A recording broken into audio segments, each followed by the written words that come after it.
On the build show today, another edition of new and interesting building products and tools. I got some great stuff. We're talking plumbing, drywall, tape measures, marking tools. This is going to be really fun, guys. Let's get going.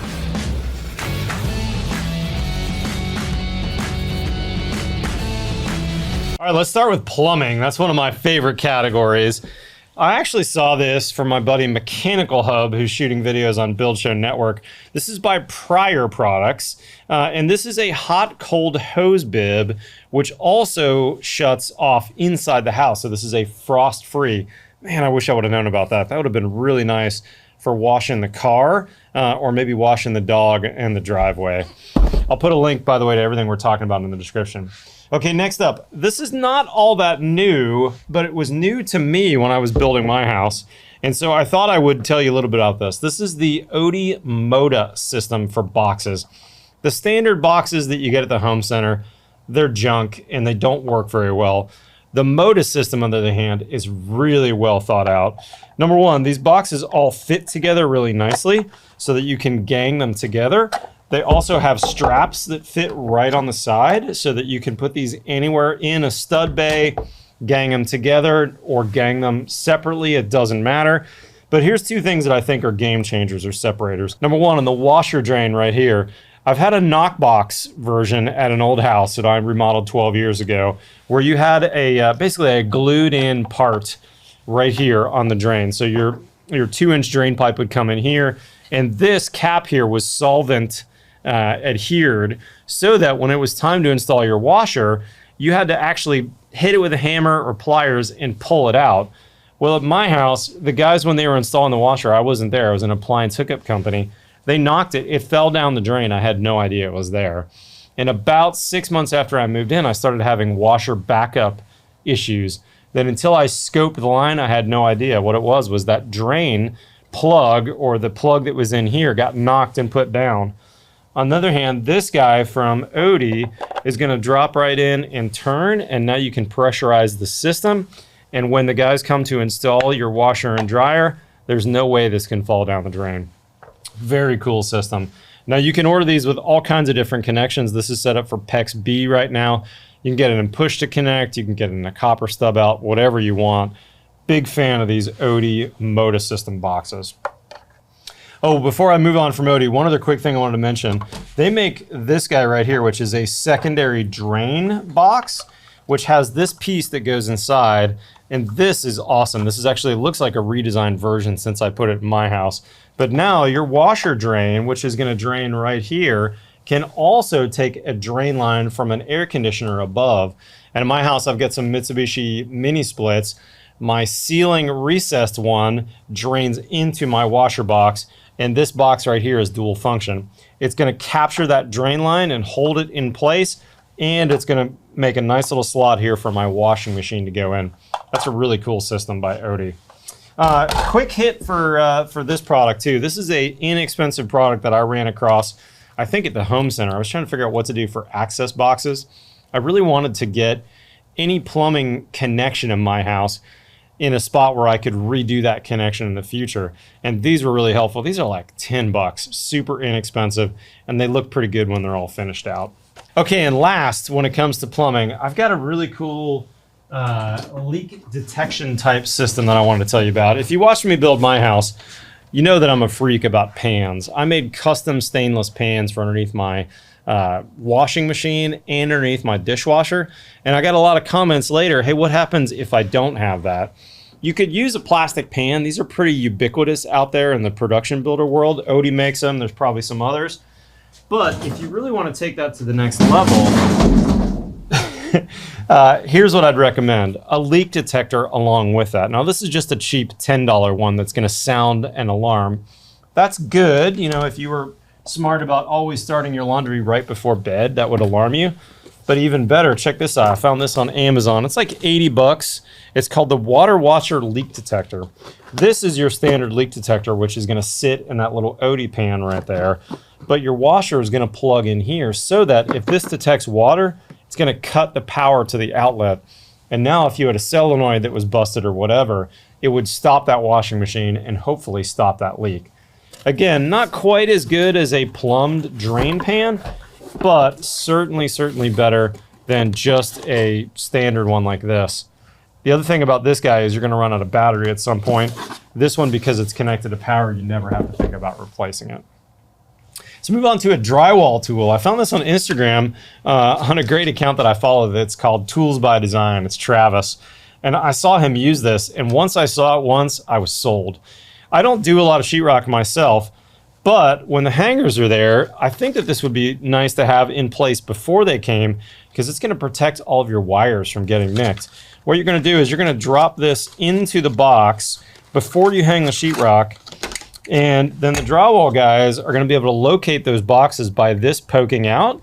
But what's cool about it is this guy here is going to protect all your wires from potentially getting a nick when they put that roto-zip saw inside the box. So I like this. By Buddy Tools, they sell them in a 5-pack. They seemed pretty inexpensive. And I would say if you're ever hanging drywall yourself, this is a genius and very inexpensive idea. Okay, I forgot this on plumbing actually. Let's go back to this real quick. This is not a product you can buy, but it is a product that I thought was crazy awesome. My buddy Larry, who's building his own house, I'll put a link in the description to a video I made with him, fabricated these himself and he sent me one to put in my yard. This is a yard hydrant. Now Aquor, if you've seen their hose bibs, this thing's heavy by the way, makes this guy right here. And this, you're gonna drop your Aquor hose bib connector in there and it's gonna start the flow of water. But the idea is this would be buried into the ground so you'd only have, let's say, an inch showing or so of this. This is steel that he had galvanized, and the shutoff is way down here into the ground. So it's gonna shut off, 18 inches or so into the ground. And then this is gonna be the connector that the plumber or the landscaper is gonna connect to. What a cool idea. You could certainly make these yourself. It does help that Larry's got a manufacturing and CNC engineering background. I thought that was pretty genius though. Okay, next up from my friends at Stego. You've seen me use a lot of their vapor barriers underneath my slabs over the years. I don't know how I found them, but when I first started using it, I was super enamored with their Stego tape. And guess what? Now they've got a whole line of Stego crawl products. These are basically membranes that you're gonna put down into your crawl space at some point during construction to prevent any moisture from that soil coming up into your crawl space so that you can have a conditioned crawl space, ideally. You could, of course, do this without a conditioned crawl space, but these are really nice. They're going to sell it in a couple different flavors. The thin 6 mil, which is probably going to be the least expensive. I'd recommend the 10 or the 15 mil. I've used a lot of 10 mil and it's pretty thick. I do like seeing this 15 mil. I mean, this is legit. You're going to have a hard time puncturing this. So if you've got a crawl space that there's going to be a lot of access to, like you've got a HVAC system that needs service down there, I'd probably go for the thicker. If you have a crawl space that doesn't have any access, seems like that 10 mil would be just fine. But with these guys, the big deal is that all their tapes, their accessories, they work really, really well. Tack tape, which is double-sided, so you could attach this, let's say, to your concrete. This is their roll tape, which is going to attach layers as you're layering this big fat roll over the other roll. But the other thing is, if you're attaching this to concrete, don't forget about your metal strips. They're called term bars or termination bars. And you might tack it with this to start with. That would be really helpful. But then I would probably come back and do a term bar in there. You're going to use a concrete screw in there. You're going to tack that up. And now that material that's going up your wall is never going anywhere. Really, really nice products from Stego, as always. All right, let's end the video here with a quick tool checkup. Big fan of Crescent and their lines, and Lufkin has some new tapes. They tell me these will go up to 17 feet in extension. That is really far. This is their new G2 series, which has an upgraded belt clip, but I actually like this Night Eyes tape. You're gonna notice on all their tapes, they're double-sided, so they're printed on both sides. This Night Eyes tape, though, it just looks cool on the job site with that black and orange. Really shows up nicely. Okay, in the new to me category, I love metal roofs. I put a lot of standing seam metal on, but not everybody likes that look. In fact, I have a client coming up who wants a shingle look, and I'm pitching them to use this instead. This is by Ideal Roofing out of Canada. And this is a thinner gauge than what I'd normally use, but check it out. When it's installed, I think this is gonna look a lot like a shingle. I'm suggesting, because they're looking for a dark roof color, either gray or black, which would be cool.